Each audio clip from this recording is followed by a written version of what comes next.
Siko question nanga eza boye. Ba émission nyoso bozo sala attitude bozo ko observer. Ba live bozo matela le défenseur des warriors. Eza kaka parce que boza d'accord tena attitude ya le défenseur.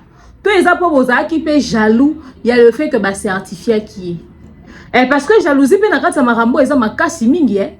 Il y a beaucoup de jalousie dans cette affaire. Il y en a beaucoup. OK? Il y en a beaucoup. Et ndenge boza wana. Boko lata le défenseur le kwa akazaka bomatie na mukongo. Bozo lâcher bobi boko exterminer boko sila nana ye. Parce que azambu mama be effectivement makambo asali ba fait ezali, ba vidéo ezali. OK? Et ça le kuta te eza penza. Mais pendant ce temps bino bombi batu mususut. Eza na bato bino bombi. Eza na bato yo bazo faire partie na liste mokona les défenseurs. Ya harcèlement. Ya ko draguer bana batu. Ko draguer ko des problème te. Ya harcèlement, ya filmer bana batu, ya ko tingela bana batu bolumbu. Avec les comportements des pervers narcissiques et des violeurs. Bazali. Liste ya moulaï. Liste za moulaï. Bon mabango pourquoi? Comment est-ce que vous savez que bato mabe musu baza boyebi bango de non? Bango bozo lo kwa bozana on a bango même moral. Ba mastana bino, le roi yaza sous mastana bino te pour bobebani pour des raisons X ou Y qui yende bobimisi. L'homme à abattre. Yende bobimisi. Mais ba ninga na bino mususu baza proche na bino bozana ba capture bwana ba photo bwana ba audio. Oyo lobi tango ko bima. Falika anda obima mabe. Boko la mabe ana pourquoi? Pour ni bolingeza périodique. Bo bimisa ba onyo sonzela mo ba kendeti. Bo kata ba onyoso. To bo zela wana pe comme grave.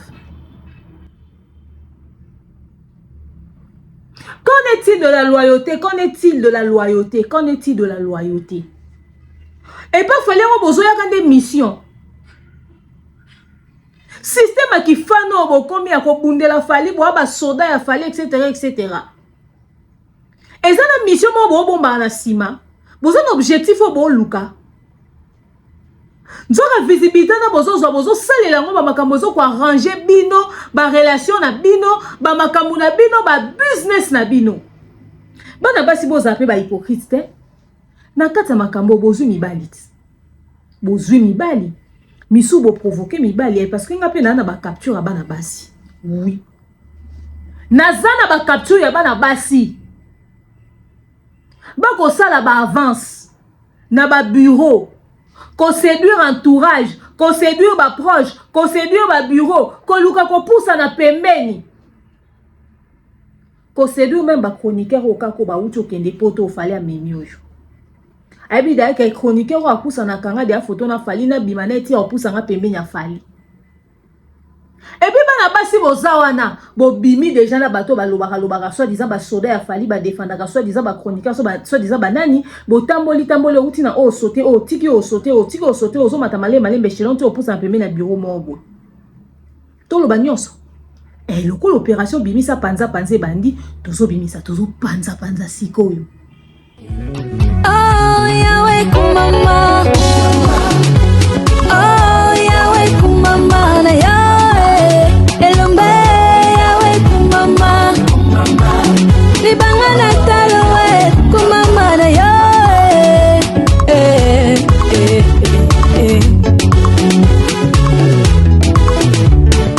Hali tamba boye oh. Bazo lobake a publié vidéo ya mutu yango bakangaki. Sko père ngana bandi na yo moko mutalibo so tikalo mona vidéo ande wana internet ta compte na nga ibasi yango soko bimina bango musala na yo ezake ko filmaka basi na moment où bo sala ba sexe na moment où bo passer rapport bozo filmer bango ou enregistrer bango o le suka na téléphone na ote o komi mena ko sala bango ba chantage ko senga bango mbongo que ceux qui va péciter au copier mitakala na bango. Et tout le monde, coucou ma communauté, salut mes winners. J'espère que vous allez bien, moi ça va. Bienvenue dans l'univers de l'expert en fait de société. Bienvenue dans l'univers du Congo, ça. Bienvenue dans l'univers des analyses intelligentes, mais surtout son filtre, hein, parce que ici nous disons les choses telles qu'elles sont.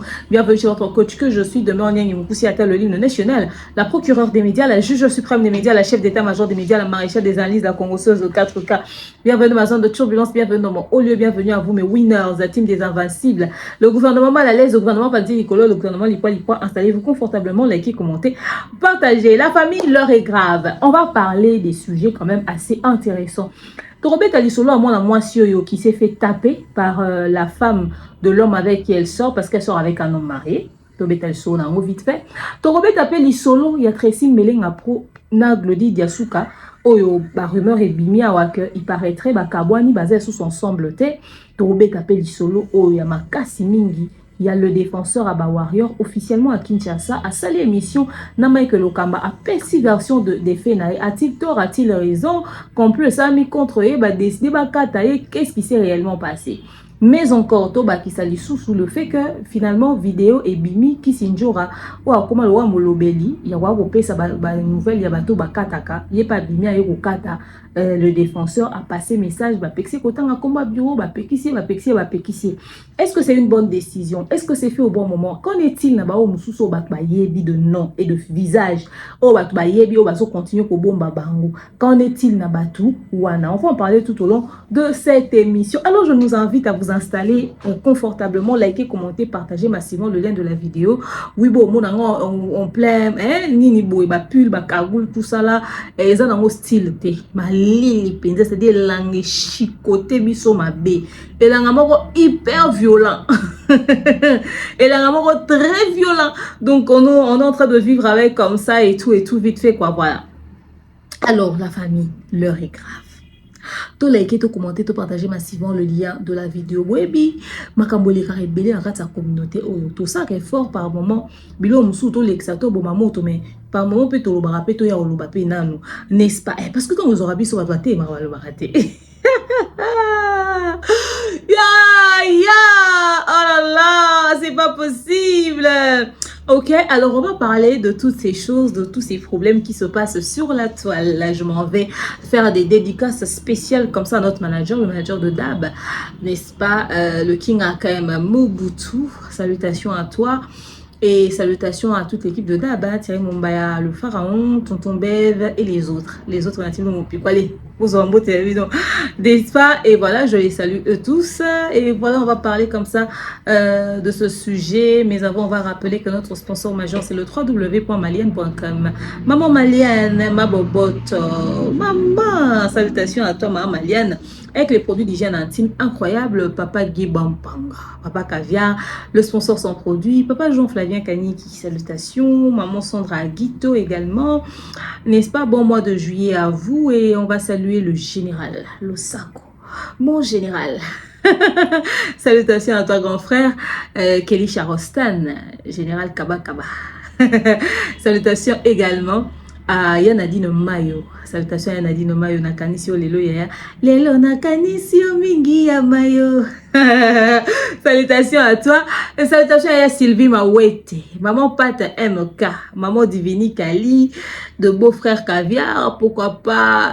Mes salutations à Dan Nono Ila Madinga Madilove, Ursule Pechanga, Blackline. Salutations à toi. Salutations spéciales à tous mes bleus, tous mes winners, le bon et fructueux futur millionnaire Jonathan Kalonji, le Kassaya de la valeur, n'est-ce pas? Salutations à toi. Et salutations aussi à monsieur Jean Bertil Ngonga, salutations à toi.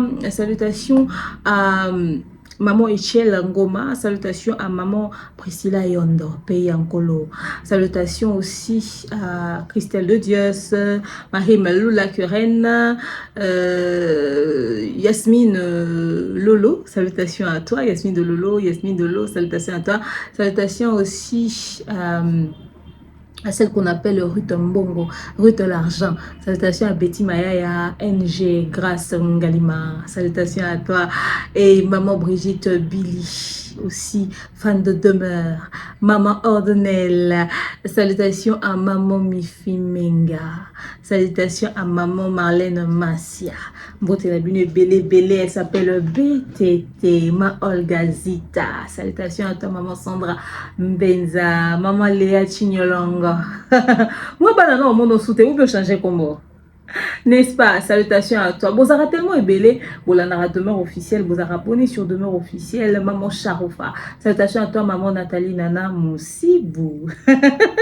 Salutations à toi aussi. Vous avez tellement ébélé. Vous avez demeure officielle. Vous avez émission Nabiso. Analyse Nabiso. Congo Sa Nabiso. Le rôle là fidèle au Kitundu. Mona Tupac. Salutations à toi, à Madame Maloura, Maître Marcel Jokinda. Hein, de surprise, surprise, notre belle sœur de cœur. Salutations à toi. Voilà, la petite bidon sur Tumbote, bino bato bolinganga, obo sabona, obo partageaka, o demeure au dédicacanga. Est-ce que comme la souvent, neti boina ko keni mbangu vraiment mbangu penza na keni pena mbangu mingi kozonga na WhatsApp na ngana tala mutu oya uti okomelanga récemment awa na o dédicacé de oya uti okomelanga taka bonjour ya pamba na o dédicacé. La personne qui tombera sur mes yeux comme ça quand il a simbi téléphone na liste de diffusion nanga et tout ça et nzambe nanga et bon maman Lydie na pesi mbote quand même hein? Ma Sandra Bak na pesi pembote do bato ba komelinga ya suka wa nde bango ba les reste wana Monsieur Christian Schengen, Monsieur Christian Kabea, na pesi mbote sikazami en direct de Afri Radio. Hein, beau pesi un beau comme ça un message de Monsieur Christian Schengen, la coach de demeure a pesi mbote ébélé. Donc voilà, juste pour vous dire que je dédicace des gens, il faudrait m'écrire très souvent, n'est-ce pas? Voilà. Donc bref, c'est un peu ça. Alors aujourd'hui, on va parler de ces sujets. Je vous invite à liker, commenter, surtout partager massivement le lien de la vidéo parce qu'il y a à boire et à manger. On va suivre ces deux spots publicitaires et on va se retrouver juste après. De nos jours, l'hygiène intime est une priorité. Voilà pourquoi Maliane vous propose des produits d'hygiène intime à base des plantes naturelles testés et approuvés dans les plus grands laboratoires dans le monde. Maliane vous propose des thés de fertilité pour hommes et pour femmes, de thé pour bain à vapeur after accouchement pour soulager les maux de dos, gel intime pour hommes et pour femmes, produits pour les règles douloureuses, fibrome, endométriose, polykystie, myome, resserrement du muscle du vagin, trompe bouchée et j'en passe. Vous avez également des produits qui vous aident dans tout autre type de soucis gynécologiques que vous pouvez avoir. Ceinture abdominale, vous avez les protège-slip, les bandes hygiéniques et tous ces produits sont disponibles sur notre site www.maliane.com. Passez vos commandes à travers notre numéro affiché directement à partir de notre site et vous serez livré partout dans le monde. Maliane, pour une hygiène intime parfaite. Kotinda mbongo na facilité et combiner l'Isanoé grâce à TapTapSend. Et oui, ma communauté, vous êtes en Europe, au Canada, aux États-Unis et vous souhaiterez envoyer de l'argent vers la République démocratique du Congo ou le Congo-Brazzaville, c'est très simple. Téléchargez l'application TapTapSend, demandez le numéro de téléphone de la personne à qui vous voulez envoyer de l'argent et rassurez-vous que cette personne a Orange Money, M-Pesa, Airtel Money ou MTN Money. Prenez l'identité de la personne qui est enregistrée, notez-le correctement et surtout, mettez le numéro de compte associé à votre carte. Mettez par la suite le montant que vous souhaiterez transférer à cette personne. Retenez ceci, dans un système, il y a code promo. Ce qui est code promo demeure, DEMEURE. Tanguyo okosala envoie Yakotinda Mbongo okofuta kaka. Zéro frais de transfert. Nekona akoyamba mbongo en toute quiétude à partir ya téléphone naé et cette personne pourra se diriger dans n'importe quel shop au coin de son avenue sans avoir besoin d'un code. Juste aller et retirer rapide, fiable, sécurisé et très simple. Tout cela grâce à TapTapSend. Avec TapTapSend, pas de problème de connexion, pas de retard. Une fois au Tindi et commis, tu tapes et tu sends. Code promo demeure. Recommandez-le à tous vos proches. TapTapSend. Ah, l'équipe en haut tout quoi. Voilà, nous sommes de retour. Maliane pour nos soucis d'hygiène intime, myome, fibrome, trompe bouchée, kyste des ovaires, règles douloureuses, infertilité. Pour notre produit Maliane, on a pour Nabino sur notre site le www.maliane.com. Allez faire un tour. Le numéro de maman Maliane est toujours affiché. Enfin, mon numéro est là, toujours affiché. Vous pouvez m'appeler pour avoir les coordonnées de maman Maliane. Mais sur les spots publicitaires, il y a le numéro de maman Maliane. Pour l'écrire sur ses réseaux sociaux, c'est Maliane avec Y. N'est-ce pas? On va rappeler que TapTapSend avec le code promo demeure toujours. Faites vos transferts d'argent en toute quiétude. Vous qui êtes en Europe, au Canada, aux États-Unis, vous voulez envoyer de l'argent vers la République démocratique du Congo ou le Congo-Brazzaville. C'est très simple. Téléchargez l'application et suivez la procédure ainsi que n'oubliez pas hein, le code promo demeure. Rappelons que cette conférence qui est prévue ce 5 juillet à l'hôtel Hilton au Congo-Brazzaville, c'est en rapport avec cette tournée africaine de l'année 2025 avec Madame Danielle Sassou et Madame Sephora Kojo. Donc venez nombreux. Le thème c'est oser. Ces dames nous offrent des conférences, des masterclass de qualité qui nous boostent énormément tant dans notre vie privée que dans notre vie professionnelle. Alors je nous invite nombreux à, n'est-ce pas, suivre cette conférence, cette tournée qui va débuter. Faites déjà vos réservations, les points des ventes sont là, achetez vos billets, invitez vos proches, ne manquez surtout pas parce que il y aura à boire et à manger, n'est-ce pas? Le genre de conférence où quand t'entres tu ne sors pas tel que tu es entré, frère. Tu vois un peu de quoi je parle? Ça te parle?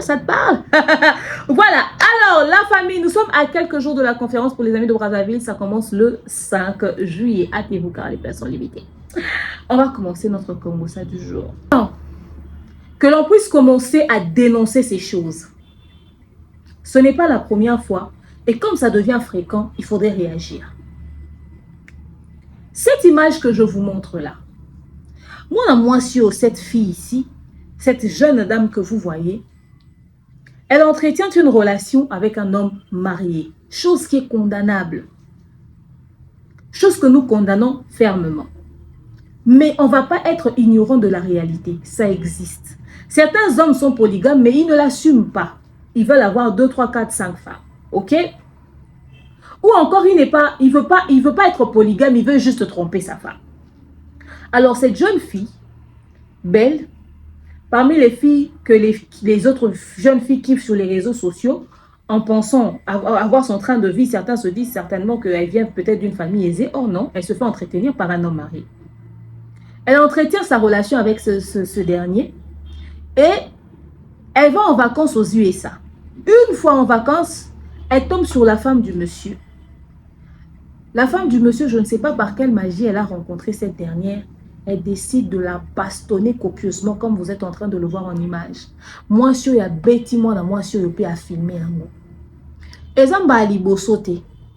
Tout le monde a femme mariée, moko, a bêti, chiza, les mobile inaï. C'est pas la première fois qu'on tombe sur une femme mariée qui vient taper la chisa de son homme. Je vois certains commentaires dire « Ouais, t'as bien fait, ça va leur servir de leçon, etc. etc. » Oh, bravo, consolez-vous. Hein. Consolez-vous, faut vous consoler. Si vous pensez que le fait que cette fille-là ait été tapée comme ça va faire que vos hommes puissent rester fidèles, en tout cas, consolez-vous. Mais c'est quelle bêtise ça? C'est quelle absurdité ça? C'est quelle connerie ça? Je peux comprendre que ça te fait mal. Je peux comprendre que ça te dérange. Je peux comprendre que tu penses à tout ce que tu as fait pour ce dernier, les sacrifices, votre vécu, ce que vous avez traversé.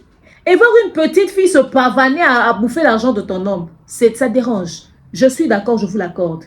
Mais de là aller taper une innocente qui est peut-être victime de ton gars. Ton gars est un vieux monsieur qu'on peut séduire facilement et puis il tombe. Et puis c'est lui qu'on a séduit et c'est lui qui court derrière la petite fille tous les jours. C'est ça? Vos hommes viennent draguer les enfants d'autrui. Et quand les enfants disent non, de toute façon, ils insistent avec des cadeaux. De toute façon, la vie est dure. La jeune fille a trouvé son puits, a trouvé son robinet où jaillit la monnaie. Et c'est elle qui est responsable de ça. Si vous n'arrivez pas à retenir vos hommes chez vous, n'allez pas commencer à taper les enfants des gens. Madame, si quelque chose arrive à cette fille, on va t'arrêter. Puisque le monde entier s'est quitté. Ce qui est stupide dans l'histoire, c'est que quand vous allez taper les filles là, au lieu de cacher, vous mettez les images sur les réseaux sociaux, ben vous êtes ridicule. Donc, ta famille te voit te rabaisser à ce niveau-là. Tu penses que si le cœur de l'homme est déjà parti entre les cuisses de la jeune fille là, c'est le fait de l'avoir tapé qui va résoudre la situation. Si l'homme ne t'aime plus ou il est de nature infidèle, maman, tu vas taper toutes les filles du monde. L'homme sera toujours dehors. En tout cas, ça a dojo. Maintenant, ça a sport. Au lieu de mesurer d'abord, je vais taper cette fille pour qu'elle laisse mon gars. Est-ce que le cœur de l'homme en question est toujours à la maison? Ça t'inquiète pas. Tu penses que taper la fille va changer quelque chose? La fille peut avoir peur, elle part. L'homme va chercher une autre. Peut-être que celle que tu tapes là n'est pas la bonne personne. Il y a des hommes qui vous trompent avec 5 filles. Tu tapes peut-être la mauvaise. Celle chez qui le cœur de l'homme bat là. Peut-être l'autre là, c'est juste une catoula soif. L'homme chez qui la fille va boire de l'eau vite fait. Mais la fille qui va te remplacer existe. Tu ne l'as pas encore vue. Tu vas la taper, elle est laissée tous 8 autres filles peut-être qui existent. Ou supposons que c'est elle. Si cet homme seulement, il est amoureux de la fille, tu as une idée de comment est-ce que la relation deviendra encore plus solide que jamais. Parce que les filles d'aujourd'hui, elles ont dit, tu la tapes pour son gars. Vous avez vu ça dans les commentaires, non? Tu la tapes pour ton pain. De toute façon, elle va encore mieux beurrer. Elle va rajouter la charcuterie dessus. Elle va bouffer ça. Elle va bouffer ça. Maman, pourquoi venir te mettre dans des problèmes? Ok, Kobe, t'as moins problème, soit un maladif, à quoi il y a coup que ça prison à vie. C'est quelle bassesse ça? Est-ce que vous autres trouvez un nom normal? Est-ce que vous autres trouvez un nom normal? On condamne. Mais c'est pas la faute de ces filles-là. C'est des vieux monsieur comme ça qui sont en train de traîner dehors. Il faut les voir au balcon de Hilton. Il faut les voir dans les restaurants. Il vient se poser dans un restaurant seul avec son téléphone pour voir toutes les petites filles qui mettent plus des soutifs là venir se pavaner avec des tétons en l'air. Ils viennent se poser là. Mademoiselle, ça va? Je t'offre à boire. Ton homme fait la pute et c'est les enfants des gens que tu vas taper. Il faut éduquer vos maris. Il faut leur parler. Je connais une fille. Hein. Elle sortait avec un monsieur. La relation, c'était comme ça. Le monsieur prend pour elle l'appartement, il achète une petite voiture. La fille tombe enceinte. Le monsieur fait une petite boutique pour la fille. La femme se lève et pas taper la fille. Elle casse sa boutique avec ses potes. Les policiers viennent, les agents de sécurité, on l'arrête, on l'emmène. La fille était tombée enceinte du gars, ça faisait genre 6 mois. Vous savez qu'est-ce qui s'est passé? L'homme n'a même pas demandé le divorce avec sa femme. Elle est restée sa femme. L'homme est allé acheter parcelle pour se faire pardonner pour cette fille-là. Il a acheté une Jeep parce que cette fille-là attendait un enfant d'eux. De manière très officielle, à partir de ce jour-là, la femme-là est devenue seconde épouse. Tu vas dire quoi? Pendant ce temps, ses amis qui l'ont accompagnée là, leurs maris sont restés leurs maris avec des cheese à dehors. Mais elle a maintenant une rivale officielle, la seconde épouse que la belle famille a reçue. Ouais, quand l'homme a l'argent, même dans sa famille, voyez le papa du vieux quadre. Il a conseillé son fils, sachant qu'il est marié légalement, il dit à son fils, protège cette petite, protège Cindy les cœurs, etc., etc. Parce que son fils a quoi? A le pécunia. Son fils a l'argent. Son fils a du cash. Quand tu as l'argent là, tu remènes une seconde épouse dans ta famille. Même si ta femme, elle est sainte ou je ne sais quoi. Ils vont l'accueillir. C'est toi le chef de famille, c'est toi le boss, c'est toi qui donne, c'est toi qui as le check. Ils vont dire quoi? Ils vont dire quoi? Maman, réfléchissez. J'aime ce que la coach là, musulmane, la coach voilée l'a dit. Elle dit, hein, il faut toi-même trouver ton épanouissement, voir ton intérêt. Si tu veux suivre ce que le garçon fait dehors, tu ne vas pas vivre ton mariage. Toi, fais ta part. Rassure-toi que le mec est assez rassasié. Donne-lui tout ce dont il a besoin. S'il sort quand même dehors, maintenant tu réfléchis sur si tu veux continuer dans ça ou pas. Parce que tu risques de te tuer pour rien. Tu risques de te tuer pour rien. Tu vas taper une fille. Il va laisser la fille, il va prendre une autre. Tu ne vas pas résoudre la situation. Tu ne peux pas résoudre la situation avec cette manière de faire aujourd'hui. Voilà là où tu pars taper la cheese aux États-Unis. Tu pars taper la cheese aux États-Unis. Aujourd'hui, les hommes commencent à prendre les filles. Elles vont tout le temps à Dubaï. Pourquoi? Elles ont des rendez-vous à Dubaï là-bas. Ton gars te dit, je suis en mission d'affaires en France. Toi, tu dis, ok, mon mari est allé en France en mission d'affaires. Il peut te montrer même le billet d'avion de la France comme ça. Et puis, il se retrouve à Dubaï. Prenant du bon temps avec une jeune fille. Maman, sois sûr aussi que l'homme pour qui tu te bats, il a encore son cœur, ses organes dans votre relation. Et si tu sens que ça ne marche pas, tu penses peut-être que c'est la fille là qui est le problème. Toi, regarde ta part, fais ta part, discutez-en. Si tu veux, tu divorces. Si tu penses que tu ne peux pas divorcer, vous essayez de trouver un compromis. Tu ne vas pas te mettre dans des problèmes à cause d'un homme qui a décidé d'être infidèle. C'est quoi ces conneries? Maintenant, je dis aux hommes aussi, mais vous m'étonnez aussi. Hein. C'est pour ça que je respecterai toujours les mouvanciers. Ce n'est pas une bonne chose, mais je les respecterai toujours. Parce que ceux-là, ils ont assumé. À faire 2e bureau, 3e bureau, 4e bureau, ils ont assumé. Il s'est dit que je veux avoir 3-4 femmes, comme ça, je viens ici, je mange, je vais là-bas, je mange. Pour ne pas que ces femmes-là puissent aussi se pavaner, récupérer des maladies et venir me donner, qu'est-ce que je fais? Je les officialise. Je dis, ah, respectez la première épouse. Voilà, j'ai épousé seconde, j'ai épousé 3e, j'ai épousé 4e. C'est pas facile, personne n'accepte ça. Si quelqu'un ne veut pas être dans la polygamie, la femme veut avoir son homme à elle, elle partira. Mais si elle pense qu'elle peut partager, elle va accepter de partager. Mais c'est à vous les hommes de bien faire les choses. Il y a une différence entre tromper et être polygame. Tu as une relation où tu trompes ta femme qui dure 3 ans, qui dure 2 ans. Ça, c'est plus de la tromperie, ça. On dit, j'ai trompé ma femme quand c'est un truc qui a fait 1 mois, 2 semaines, vite fait, c'est passé. Mais quand vous commencez à faire des années avec les enfants des gens, ça, c'est plus de la tromperie. Ça, c'est une relation carrément. Va épouser coutumièrement la fille, puisque les conditions, puisque la situation te plaît. Épouse coutumièrement la fille, demande l'autorisation de ta femme, officialise ta polygamie. Tout simplement. Voilà comment vous mettez vos femmes dans des problèmes. Elle se dit qu'elle s'est mariée dans un mariage monogamique. Vous vous mariez dans des mariages monogamiques là-bas auprès de l'officier de l'État. Mais c'est vous qui devenez des polygames plus tard. Et quand tu dis, tu ne veux pas officialiser la fille, tu ne veux pas l'épouser coutumièrement, mais quand tu prends déjà une maison, tu l'héberges, et puis dans ça là, vous avez encore un enfant. Ce n'est pas polygamie. Ou il y a une autre forme de la polygamie. Mais va doter coutumièrement la fille, des fois même vous refusez. Oh, je ne veux pas être, vous voyez, je suis déjà mariée. Mais quand déjà tu prends l'appartement pour quelqu'un, et tous les soirs tu vas répondre au présent. Tu as 2 maisons où on te fait à manger. Là-bas, on te demande, papa, tu vas manger quoi, tu commandes. Là-bas, on te demande, tu vas manger quoi, tu commandes. Qu'est-ce que vous faites comme ça? Accepte ta polygamie alors. Parce que là, en fait, ça, c'est troubler les gens. Vous mettez les enfants d'autrui en insécurité. Si ça commence à poignarder les jeunes filles dans toutes les rues de Kinshasa ou partout dans le monde, comment est-ce que les gens vont faire? Quand ces filles-là vous disent non, il faut dire aussi aux gens que ces filles-là refusent. Hein. Par moment, ces filles-là vous disent non.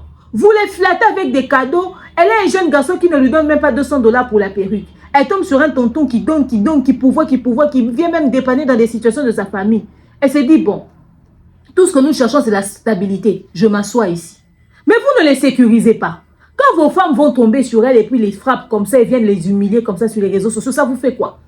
Soit tu es polygame, tu dis à ta femme, voilà, j'ai pris une seconde épouse. C'est tout.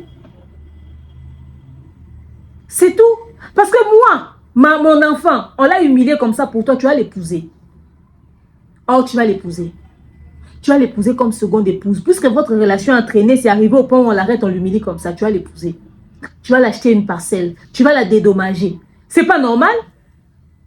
Si même je refuse que tu l'épouses comme seconde épouse, oh, il faut la dédommager avec une parcelle.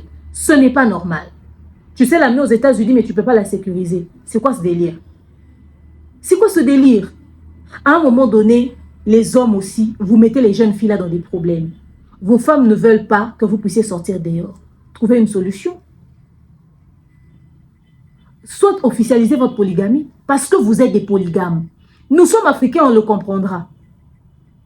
Et vos femmes vont décider si elles veulent continuer avec vous dans cette histoire ou pas.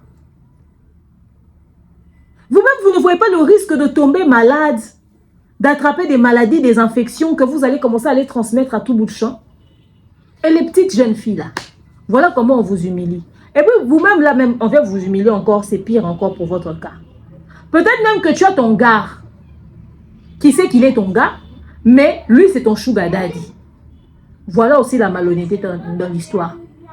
C'est même pas ton débase, c'est ton sugar daddy, c'est ton shida. Tu le prends seulement, vous sortez seulement, vous faites de l'amour, vous faites l'amour, vous faites l'amour. T'es sa petite prostituée quoi. Tu récupères l'argent et puis tu vas vivre ta vie. Voilà comment. Soyez ferme vous aussi. Quand vous refusez, craignez pour vos vies. Il y a une qui est venue de l'Europe qui avait séquestré une fille ici, c'est passé sur Canal+. Jusqu'à quand est-ce que des histoires similaires vont commencer à se produire? Et du caractère. Et puis quand vous savez que vous là, votre argent, ça vient des hommes qui vous entretiennent là. Ne venez pas faire chier le monde. Vous rendez les filles complexées de ce que vous êtes. C'est pour qu'après on réalise que plus tard, on vient apprendre qu'au fait, en réalité, tel que vous êtes là, vous êtes des chisa, des catoula soif de certains hommes haut placés. Cette histoire doit s'arrêter. Cette dame doit se faire arrêter aussi. De la même manière que ça va servir de leçon aux jeunes filles de ne pas sortir avec les maris des gens parce qu'on va les taper. On doit aussi arrêter cette femme-là. Ça apprendra aux femmes de savoir que c'est pas parce que ton homme te trompe dehors que tu dois aller agresser quelqu'un. Parlons de l'affaire Glody Diasuka et Tracy Mbelenga. Ils sont là les deux. Je vous ai mis leurs photos. J'ai appris que ce couple s'est séparé.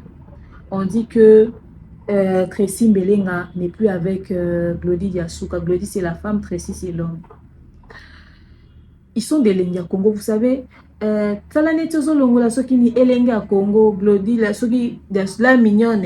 Tracy Mbelenga Pro, cette chaîne qui a existé depuis plusieurs années et qui a favorisé les insultes dans la communauté. C'est là-bas que toutes les humiliations que subissaient les musiciens passaient. Sokoki Obafinga Boutou. Au premier soin de faire Egola. Au Kokodia Nzombo, Tantine Fanny, Mouchopi et tout ça là. C'était là-bas. L'usine a problème. Tracy Mbelenga a été ce qui caméraman ou journaliste, etc. Enfin, caméraman quelque part, monteur. Et puis il a fait sa chaîne avec sa femme Glody. Ils se sont même mariés et tout. Ils étaient bien à Kinshasa. Les deux se sont levés, ils sont allés vivre en Europe. Une fois qu'ils sont arrivés là-bas, ils ont fait un petit magasin où ils vendaient des trucs africains. Je ne sais pas si le magasin existe encore. Et puis après ça, j'aurais appris qu'ils ont acheté une Range Rover à crédit. En tout cas, ça avait l'air d'aller pour eux. Bah, ça, les mêmes plateaux dans Bango, ils ont fait leurs trucs et tout. Bah, ça, la belle émission, c'est toujours Tracy Mbelenga qui gère la chaîne et Glody Diasuka à la présentation. Ils sont toujours dans leur délire, dans leur penchant, leur position, etc. Enfin, bref, leur délire. Là, je viens d'apprendre sur les réseaux sociaux qu'ils se sont séparés. Que Glody Diasuka aurait mis les habits de Tracy Mbelenga dehors. Abengan Tracy Mbelenga, à Boaki Bilamba Libanda, Nenga qui moi c'est à Poto. Et Tracy Mbelenga habite chez Prince Bakali depuis un moment. J'ai appris cette nouvelle et j'ai eu très mal. J'ai eu très mal parce que je m'en fous de ce qu'ils sont dans les médias. Moi, c'est leur histoire qui m'intéresse. Ce couple est venu du néant, de nulle part. Ils se sont démerdés. Je ne suis pas fan de leur contenu. Mais nous tous, on peut savoir à quel point Baouti Moussika, ils ont travaillé dur. Baza pena exemple la détermination. Il y a motivation à YouTube, à une époque, Baza Obeta 200K. Après, chaîne a chuté. Ça en sorte il y a se maintenir. Comme ils na poto ensemble en famille na bana et tout ça, sali jusque là na moi temps ok. Alors pour apprendre que se séparer, nga naza d'accord na monti.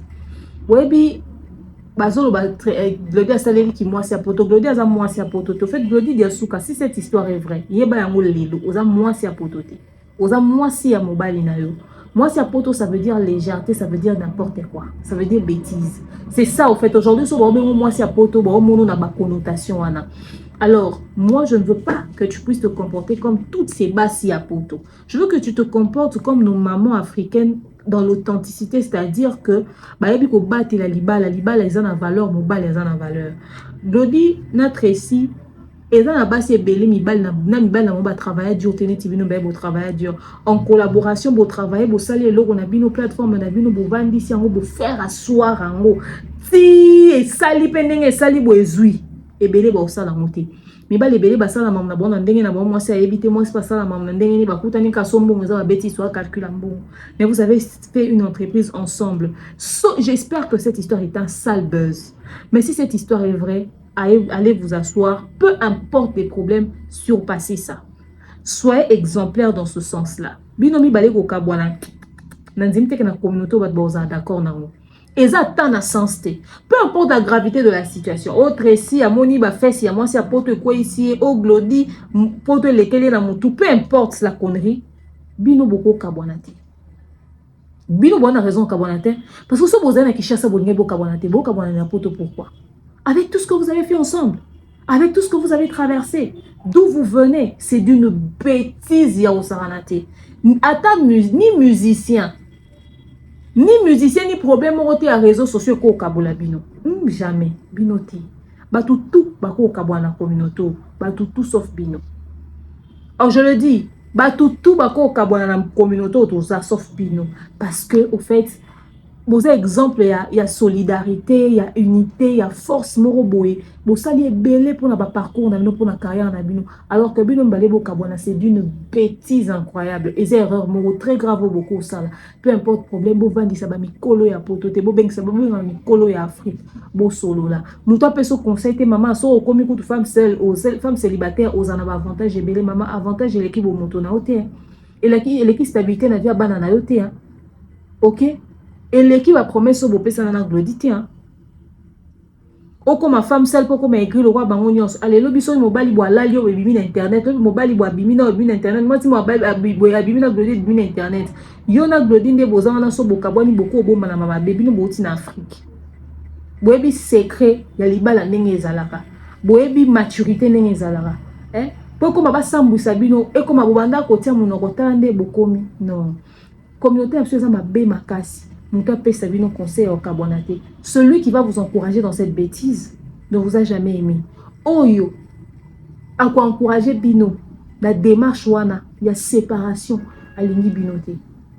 Dans la ligne Bino ata mokiete. Il est vrai que chaîne n'a Bino favoriser ma bébé et détruisa pe ba vie à battre. Et panza pe ba bala. Et ça ma bébé.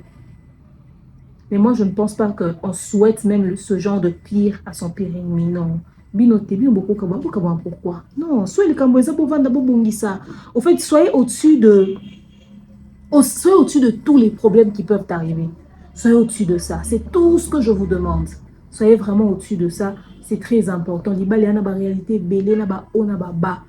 Mais en séparation, la bille, on a quantité. En tout cas, faites un effort dans ce sens-là. Donc voilà. Alors, on va parler, c'est tout ce que je voulais dire hein, sur le couple Tracy Mbelenga. C'est vrai que je kiffe pas trop leur contenu, mais les voir se séparer sera vraiment très mal. Je me sentirais mal pour eux. Je ne les vois pas se séparer. Je ne les vois pas se séparer. Vraiment, s'il vous plaît, vous rendre votre service. Ou à la fois, vous pouvez continuer vos histoires, vos conneries, je sais pas moi, vos vidéos, faites ce que vous voulez sur votre chaîne, mais pas de séparation. Alors, on va parler, n'est-ce pas, de l'affaire le défenseur des Warriors. En fait, le défenseur de Warriors, c'est un jeune Moroboé, à ban internet, à sa émission, à défendre Rafali, fan Rafali, soldat Rafali. Il était au cœur d'une histoire dernièrement, Balobaki que Azo filmé ba Warrior, Moussou, Azo Zana, bon, ba relation, et on ça, bon, ba chantage, ba pesaki bambo.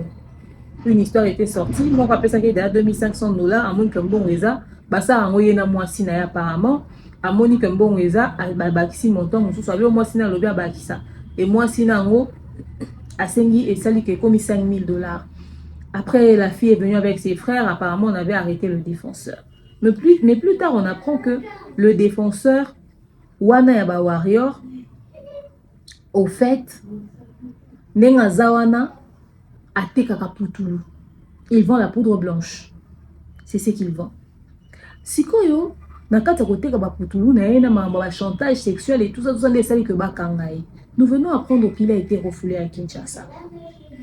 Pas plus tard qu'il y a quelques jours, un audio est sorti sur la toile comme quoi le défenseur est en train de raconter que la poudre des narines là, oazoteka, poudre azolo apembe, oazoteka ateke la ronde fali. C'est ce que lui, le défenseur, raconte aux gens. Il spécule ça, il raconte ça aux gens. Ateke la ronde fali, yango ba refoulé et puis fali ne muta ozongi se poto. Pire encore, bato nyonso oyo ye a filma, bazo aosa ba chantage à Kinshasa, zo epsa bango que soki botindelinga mbongo te, puisque je suis sur Kinshasa, je suis plus en Europe. Na oti na ko publier quand même ba image bino. Alors ba bimisi ba audio wana. Le défenseur étant sur Kinshasa, il a décidé de s'exprimer. Suivez ce qui a été dit et on se retrouve juste après. On a profité maintenant tellement la comique défenseur ya ba Warrior, on a profité na confiance où il fallait appeler Singai. Vidéo au Batbazo Lobake a publié vidéo ya Moutou, yango bakangaki. Parce que père, na bandi na yo moko mutalibo. So tsalo mona vidéo ande wana internet ta compte na.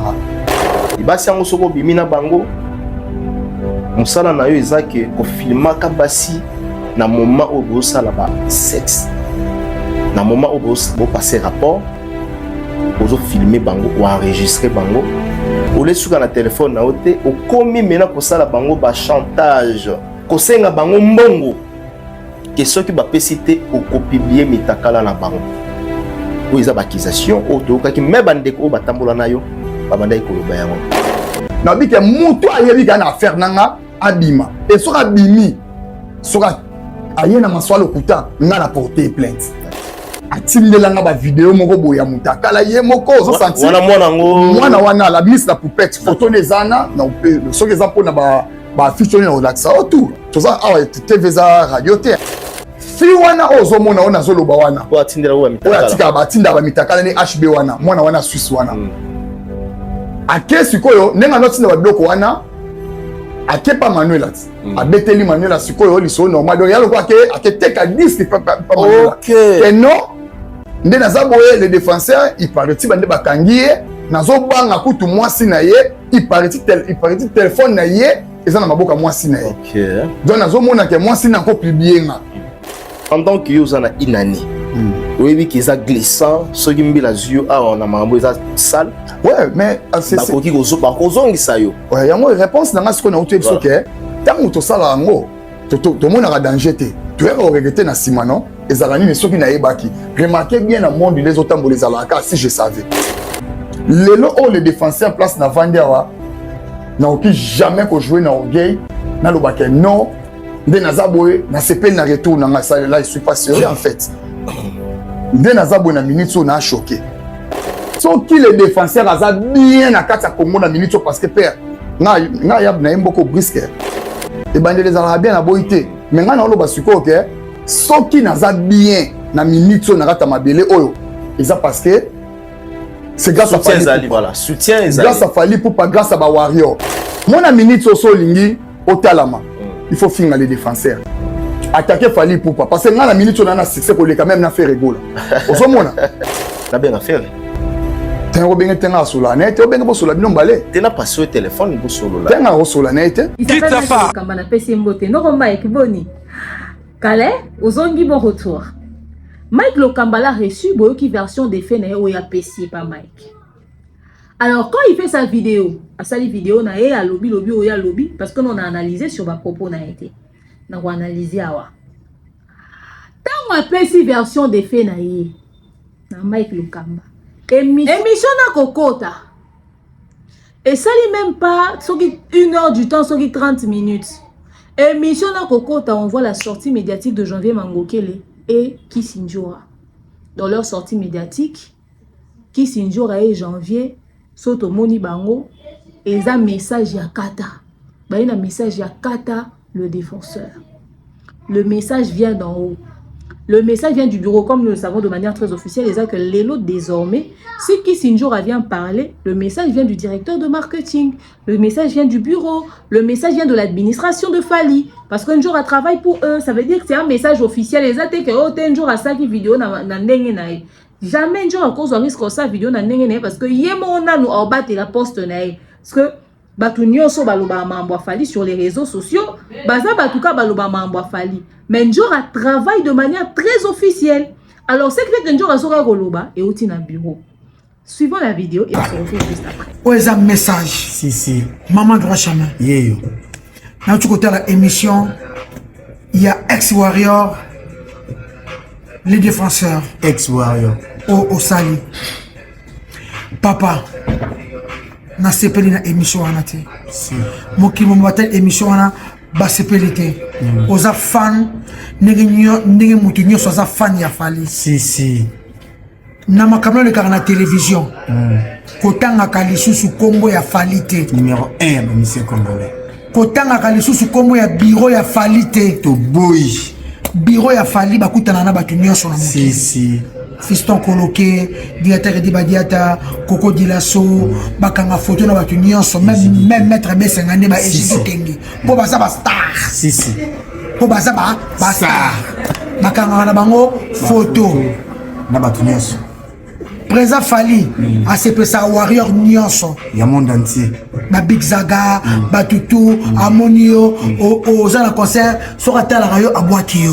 Abwaka ba warrior nyonso. Arrête. Émission Outi Kosala. Si. Et pas Mike Lokamba. Oh, c'est un message pour yo, le défenseur des Warriors. Tout le monde peut sur les défenseurs des Warriors. Kolobara le sousou, comme ya falite na média, kotanga le sou comme ya birote. Makamna yo, Outi Kosala na poto. Si.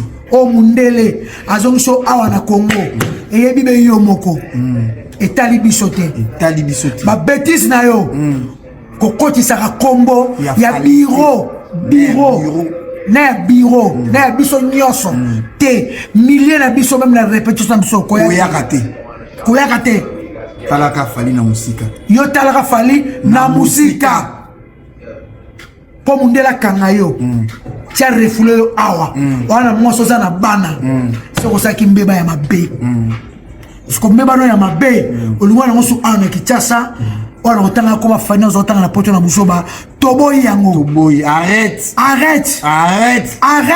tolingite soko meki otangi kombo ya bureau ya Fali tokangisi yo eza Kinshasa tokangisi yo Tobi to kangisi yo. Eza Kinshasa. Omoni ba bêtise au sala. Bandiro so basi ba warrior. Oyebi ngano to solo la. Ngano ti lo to lo banaka te pona makambo wana. Si. O filma bana ya bato ba warrior mitaka ba tinela na ngo tilelo. Si. Na lo bana yo o ketela na réponse à mabe. Oyebi ba kamno sala. Ngana yo to lo banaka te pona yango. Ba warrior ba tindela nga oyebi. Na tanga koma bana basa ba tuté. Oyebi ba musala ya mabe. Fali mutu to lingaye mutu comme ça mutu to boema na kombo na bêtise te to lingite wana za méga star na ba wari pe ba bona ba wari ba boy le KTV sala makamna yo ne munyo sa sala makamna na vie ne munyo surtout a comme ça lelo internet TikTok na loba na sala boy mais kotanga ka komba Fali te na vie na yo o vanda na bureau ya Fali te o vanda na Fali poupate Fala kanga photo na mutu nyonso akanga photo na warrior nyonso surtout ba warrior o balinga ya kanga photo abwaka pe ba warrior otamboli mabe na makamna yo o mndela zongisi yo soko lini awa na Congo o la chango bureau ya Fali arrête les défenseurs comment warrior ça susté arrête répétition na biso koyaka te makamna biso koyaka te talaka Fali na musika. Il faut talaka Fali na musika. Tala peka ba bureau ya Fali na musika. Yo mo côté a camarade nao. Si. Beaucoup de temps na bango oui. Beaucoup de temps na Bruxelles, na Paris, partout beaucoup de temps na bureau, beaucoup kanga photo pour baza ba star. Si baza. Ba Fiston Coloqué ba star. Et si kitenge star. Manu Lubaki star. Edi Badiata star. Bessengane star. Cyprien Angelo star. Kotanga kalisusu komo ya birote oye aba refle makamna yo ba place nozo vana makamna yo etali bisote place ovana ma les défenseurs etali bisote ngam na lobby soko te foin otangi su kombo ya biro kaka ya fali si ipupa awa na fali Kinshasa okokangama message warrior nyonso tu partager message oyo eza kisi nzoka mutu après ce message maman droit chemin warrior certifié les défenseurs kotangaka kombo ya falite kotangaka kombo bureau te kotangaka kombo na biso te. En tout cas arrête allez katae. J'espère que vous avez suivi. Bon, maintenant on va analyser le défenseur Yaka nayoki version des faits na yo. Au moins il aurait bon mieux le défenseur et ça parce que ba trop sur les kako ou le bape mingi et au linga qui commis là qui s'appelle trop oza mutu ya boye yango bon mieux parce que et puis ozo jurer kaka na kombo ya ba warrior na kombo ya fali na kombo ya boye et lo kwa na pe e bon mieux koloba e bon mieux. Boyebi bino moko vérité. Il y a ce que vous faisiez bino. Yo na bato mususu. Boyebi. Bozape pour beaucoup na kata ba marambo belé ba conflit belé pelekiliki. Mais c'est pas grave.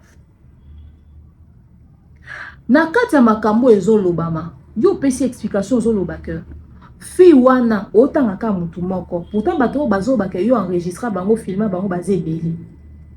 Yo zo ba que fi wana ye moko mutami filma atindela ba vidéo na na téléphone parce que za ki fan nao. Bon les goûts et les couleurs ne se discutent pas parce que n'engena loba ah yango eloko ni yango séduisant yo za nango. Bon après chaque femme a son délire. Probablement qu'il y a une femme qui peut kiffer, qui peut craquer sur toi. La preuve, t'as une épouse, t'as des enfants. Donc forcément, il y a ceux qui y a CP là non c'est pas si on s'oppose dans le monde bako CP là non. Parce que le très sexy, le défenseur des warriors. Batindelo ba vidéo, tu as rincé l'œil comme tu le dis. Aujourd'hui, et ça li ka coïncidence ka katoloba. Pour yo ko assumer que parmi ba raison ya arrestation na yo, na accusation ya moi si wana parce que tant makambo bima ka baloba que ba fi wana fi ana porta au plainte. Mais yo zo assumer te cause de délinquance sexuelle. Mais bizarrement, coïncidence, c'est ça, que quand période de maman, la fille a des obima, yo peut période bakanyo na maman bakutulu. Ça veut dire c'est cause na ba contentieux, c'est cause derrière ba dossier déjà vendre ko ebele mbila lukako. Et yo ça la ke ba yo bakisi sou mbila élément no mususu. Tant yo mo oza à l'aise en beta lisolo a copie ya putulu etc. ma papa. Via pas sur toza na en Afrique. Ya ba parents ya pas si bo, ya nyonso na pas si bo. OK pe poto ngo oza no pe stable te ke genre oza na mukanda moko bo définitif au loin 10 ans otra na mukanda okoma pena citoyen belge. Oza pena nationalité. Mais yo ba kopo ke ko sala ya ngwana. Donc bino poto ngo bo memi on na mutu bo memi on na mapeka. Après ozui sikoyo lokola ki warrior ozango lokwa miroir na yo esike ko vendre yo pour ça ba deal na o bien. Boumoni utamboli mabe ou ils a conséquence à bachon on a ba acte na yo parce que ma kambuta ngobia baba qui même moi si on a qui complice. J'espère que c'est faux. Pour mi ba les bébé va travailler na bon na ba deal na basi na bango ba sa poto ba fi mambo belé na mondo ozu courage o leka na plateau zongi awana ki nozo loba ozu na conscience te nanu réalité qui ne beti ote tant réalité qui ne beto.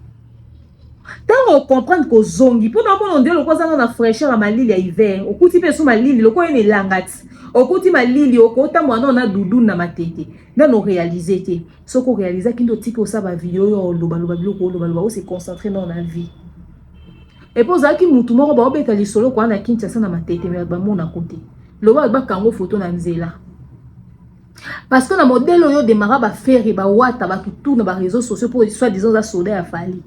Obi ke ba commune wana ozovanda wana ba cité wana ba fan na ba onto ba tamo ba ko lukiso ba ko salo fou oza mutu fo vanda calme okanga munoko mais na kati makambo défenseur à lobby na oki une part de vérité o ngai na lingi na analyser na seki na lobby na so mona bino bozo bima lelo bo loba défenseur a mabe. ntango biso tobanda koloba ke bato baza malamu te misu ebele fo balongola pembeni ya fali bino boloba ke biso tolingi bato pembeni ya fali te sikoyo autant tobanda koloba bocomprendre que tocomprenant que bambuma mabe eza. Mais ce qui est choquant c'est que bambuma mabe on peut bosili te ezaka bato mabe nde bazopousser les défenseurs na porte po bamibatela base protéger bango moko système yango yango wana te nde boza wana boza conscient que na kati na bino bambuma mabe kala ya kala les défenseurs baza mais bo protéger bango po ani bo bimisa bato nyonso te boza honnête so bolingi pe afali boko souka na le défenseur ta sachant qu'il n'est pas le seul à faire des conneries ya mibali baza wana ebele ba osala eza na 3 mois ya grave batikali ba les reste na ba plaisantin mais ba 3-4 mois ya grave baza mais bo bimisa bango peti. Comment est-ce que bino bo osaka que les défenseurs abima mutu mabe yende bati à la porte sort pas mais bozu batu musu botiki ba sozi na e ba clonage na e ba copie conforme na e baza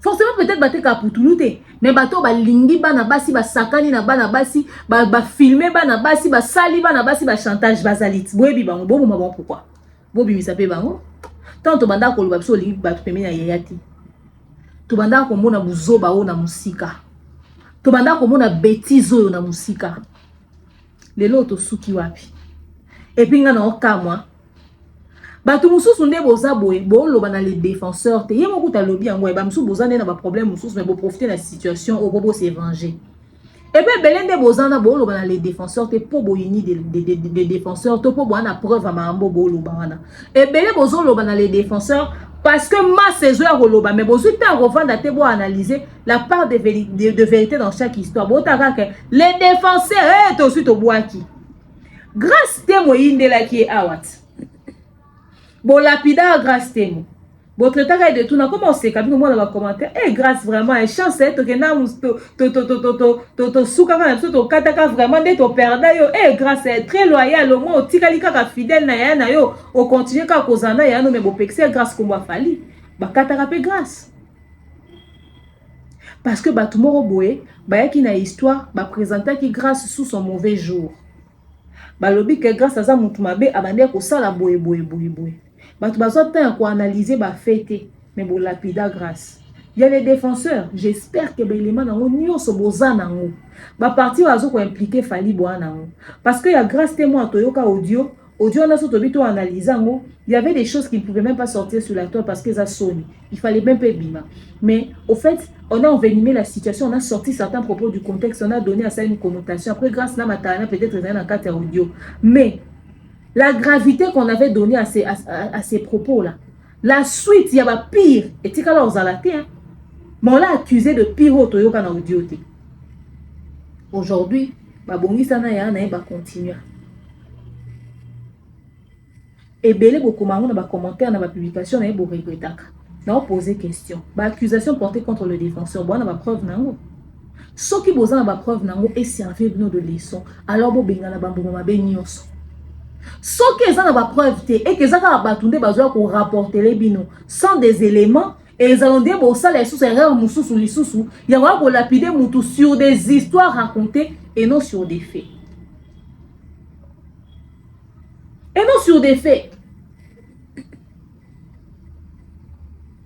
parce que facilité oh les défenseurs à cause en a vandi au beta li solo ngane na teka poudre zolo boy na teka la ngo fali il faut banga déjà ko vanda kana batu bona nzo beta lisolo o ngai kujumo na vanda na fali to solo la no beta so bona batu ndeni fais n'importe qui te ata na vanda na fali na solo la na ko vanda te na public na njoba ngaku toujours mo na vanda na fali to solo est-ce ko beta ngali so solo bana et ko ça matin fallait ça comme mo avant beta on a kata batu yo faut banga parce que so mo ta kombi na niveau ya comme na niveau lo ba que fali kutu na te ka poudre zolo na te ka pona il faut ko banga et ça très dangereux. J'espère que l'élément a été vraiment. Et non, tout le monde a dit que l'isolo a solo là. Parce que les défenseurs ont dit que et imaginez-vous que version n'a pas si na yoka. Oh, kutu ba biwana ba ngonyo so balingaka ko bimananga balingaka ko lala nga ba ngonyo so kuna balingaka nga. tosi toyoka yoka yango biso so tosi toyoka ne to sabo na milieu tosi toyoka yoka bato bazalo net balubango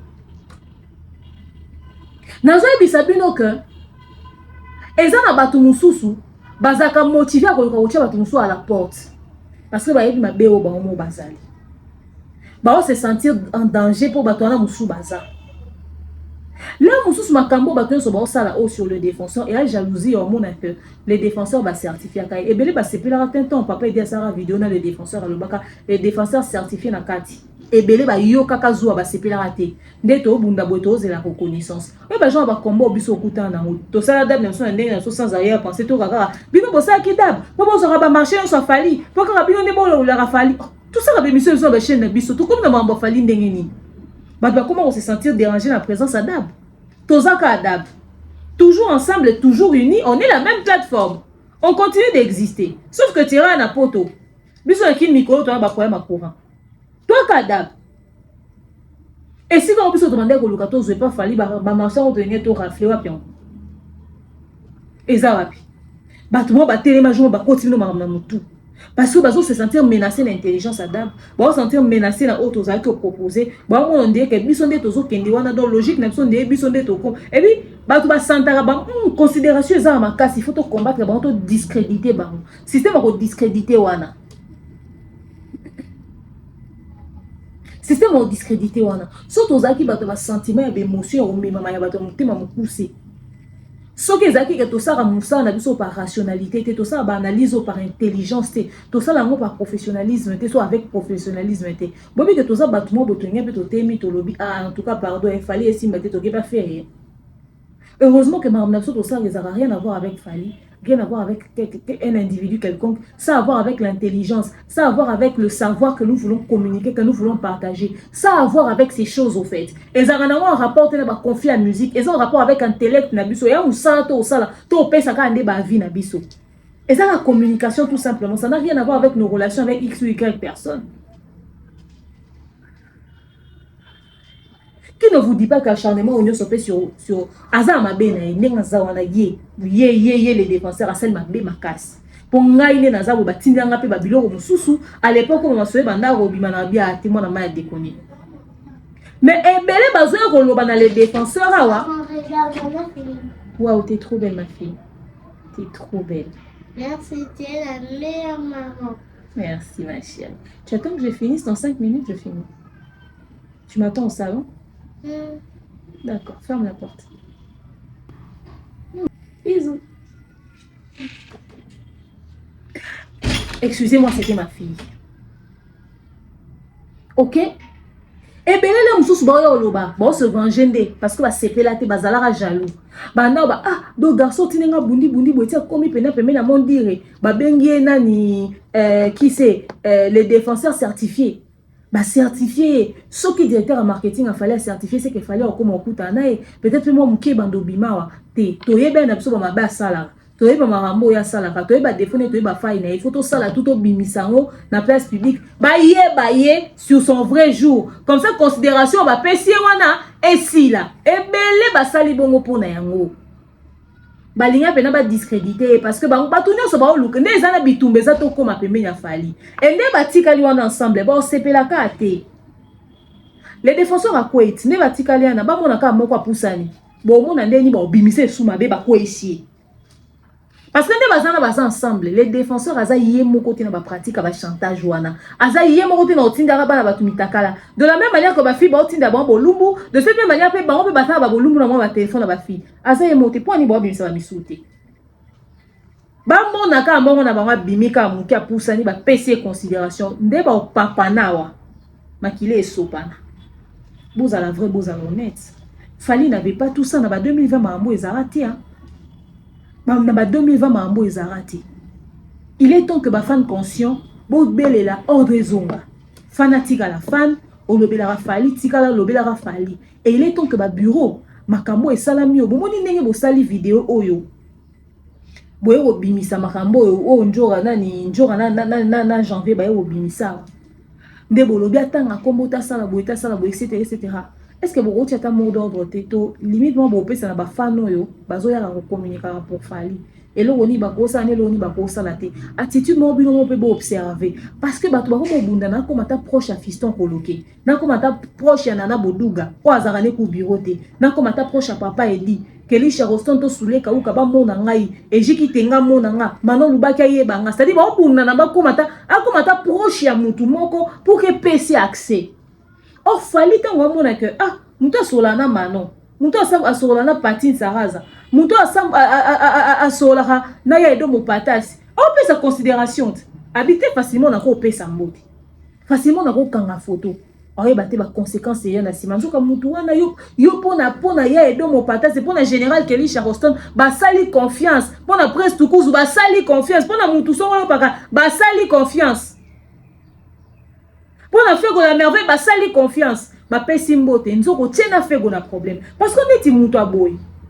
imaginez vous fallait comme otuna na waya non na les défenseurs en noir o eza soule kauka par exemple na pesi mbote sikaza o eza Manon Lubaki omoni yo par exemple nga mutu otala siko otala bebera au sali etc yo kanisi lobby susu Manon soka yesu na mutu pemé na fali to papa edia yesu na mutu pemé na fali fallait o sepela na o za yesu na considération na o bomeli na mutu aza pembeni confiance pas plus on saka na likamba putulu fallait ana image moko clean alors bureau toyoki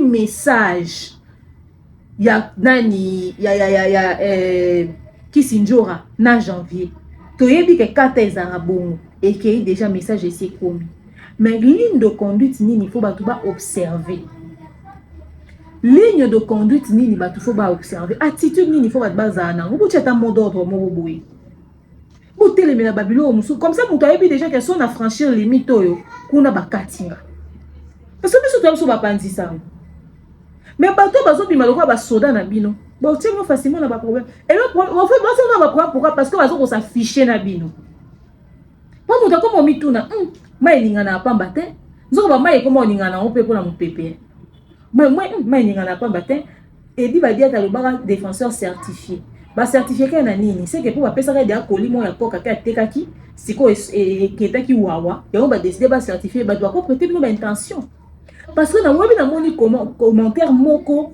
soki na retomber sur la vidéo na temps nango na moni commentaire moko commentaire wana elobi que yé les défenseurs tinenga zongi boue pona likambo putulu c'est que zaka fali mutu ayebisa ki ezonga ngamo no selo makambo libanda et ya mo spéculation zobima na monoko bato les défenseurs alobi yete mutaloba ki on va tonso azoba yé mutaloba ki on a commentaire etangami faux aka fali bomote ke komi da ko salir bomote ke komi da ko salir et puis yo les défenseurs ba onia to bo ambala suka tendeni basi yango nyonso bino bozo ko publier so le mususu moko azaka na viseur à bureau bino boko mo linga ba fi bilinga linga nzoka le mususu 2-3 bureau mo batara pe ba fi yango ba o separa na bino te boko mi na rivalité na bango le mususu separa na fi mo 2-3 fi mo ba separa na ye allez ba mon ka yo soit disant les défenseurs oko mo zo bana ba o separa no te na ba rivalité musu pesa pe na katia et ça fait forcément na ba bureau de parce que la plupart ba bureau pe ku bana ba marier après marier ça veut rien dire quelqu'un peut vouloir faire un délire ou je sais pas moi quoi mais entre bino pe ba rivalité pesa pete les musu tinde bozo ko s'exposer mutuellement wana et ça parce que wana ebi kenga na ndocha fi na liso ya otila na libaya na kekuna n'est-ce pas ndeni boyebani ba buzo bobo ça facilement tango beta liso to anya ko travailler na nani to anya ko travailler na nani bono samsani apa obiso yebi ba makambo eza et puis bino pe basi yango pe ba fi ya ba warrior boya bino moko pe basi combien de fois bosali ba avance na ba bureau combien de fois bolingi ba bureau bokomeli bon ba message bo draguer bango bosali bon ba yeux doux boyebit oyebi oui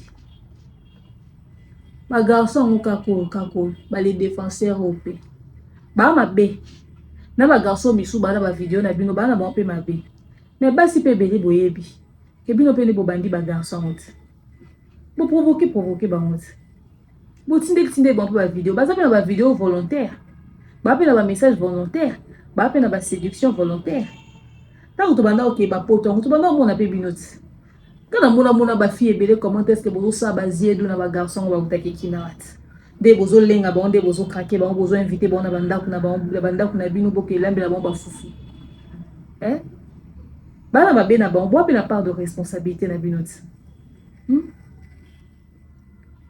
Et ça ma bé. Biloko esa maka pa ba warrior te. Biloko esala mi pe kuna. Et pa ba goloa. Salité à partout. Il y a bango na ko bazu courage obimisa te. Ba na ba les défenseurs na bango ba pe na ba kana bango musuku na kati. Alors il faudrait mettre un terme à tout ça. Mettez de l'ordre, devenez consciencieux. Makamo ezo salir des images artistes d'une manière ou d'une autre. Aza concerné na mamna binote mettant bo lo baka likambote fali na kati. On a mis ton miniature yendaza. Tobeta li solo ndeni sen lo na miniature. Bo monte ke bo sa mabe makasi. Bo monte ke bo sa mabe. Bo monte ke bo bebisa. Bo monte ke bo panza. Bo monte ke bo zo détruire. Eza mabe. Bo tike loko yo. Bo moni eza game, c'est un temps ça passera. Mais les conséquences seront réelles. Hein? Mon boulot bo sa na gata makambo les conséquences seront réelles. Na basi na mibal. Bo tia ordre. OK? Lelo siko bo comprendre donc que banda rolo baba tu ni sous-souté batu ni souté. Il faut muto za peu important pe mena falit. Bino bo komisi fali lo kwa gagne pe na bino, bo komisi muto ko aider no bo za na visibilité bo za na succès. Alors muto za source de revenus na yo, il faut traiter peu bien. Beaucoup ko impliqué na ba bêtise na bino te. Boyebi, bo ba journaliste te bo ba chroniqueur te bo ka ba simple fan mais beaucoup mi ba star. Et na sima na bozo profiter na pour na sa ba mambo belé. Obi kenga non na utiliser comme falite pour non sel en quoi que ce soit. Na zoela ngo copte na gagner ngo marché te. Loba na kuta na mutu. Abenga auza approche a fali mais ngai na ke ko se présenter na sa communicatrice a fali na voyage na fali na sala boina fali non. Or na kota fali na lettre à recommandation mo comme source de dans mutu personne de confiance et si va ko vérifier information so na za crédible ou pas. Na koti apata soulé na koti ata bureau ni nga na sala honte na sala honte bozo utiliser fali à ba bêtise na pourquoi bino ba saint ba très loyal ba vrai biso ba faux biso ba ingrat to ça la combat fallait abusivement te bino ndeni ba très loyal ba très vrai ba très nino bino ndeni bo sa bon pour ni bino. Alors botika biloko et so bolibo la sapena ke boza honnête ezalate parce que boza kento ya likambu ya naisi no vérité batu ba sepela te o certifié batu ba sepela te batu ba digérer te batu ba zua mais ba bon na motema kande ba sepela te nde dab mobimba to voyageaka batu ba loba ande ni bon ba équipe mobimba etc batu ba loba bo sa ke toze équipe ya dab mais mutu na chaîne na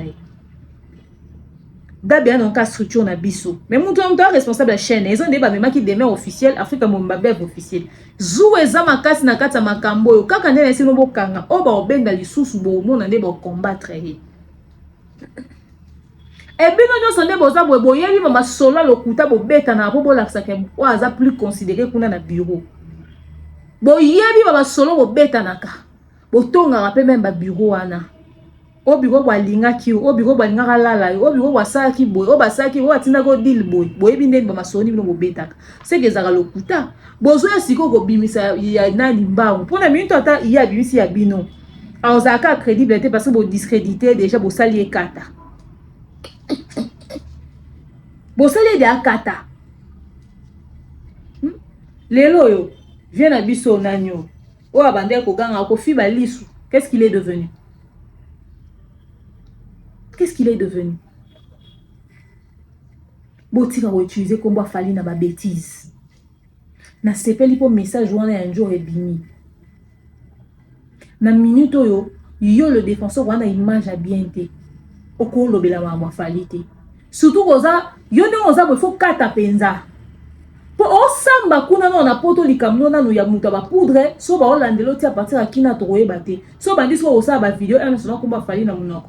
Fallait la notoriété au hasard mais c'est récalcitrant là, c'est ce vendeur de drogue là, c'est ce dépravé sexuel là, ce monsieur là, Ce harceleur là, il cite tout le temps ton nom. Tu le connais, vous le connaissez, il dit il travaille pour toi. Fallait un peu d'explication.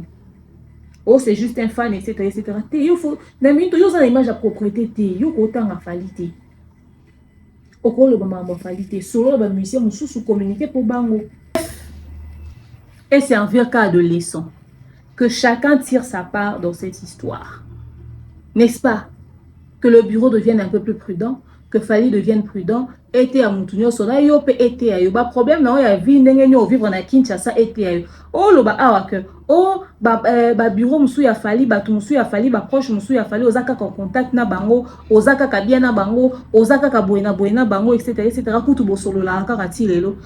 Et bah kutu grâce à bango ndo ozo continue nazo comprendre pété. Ba tu ba sali mabe mais ba tu bureau ngo ba saka approche. Enfin bref, ça c'est ce que vous voulez.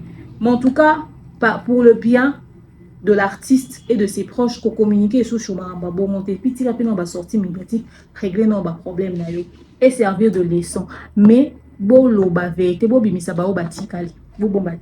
Merci à vous tous d'avoir suivi la vidéo. Je vous dis à très prochainement. Bisous, bye. Oh, Yahweh, mama.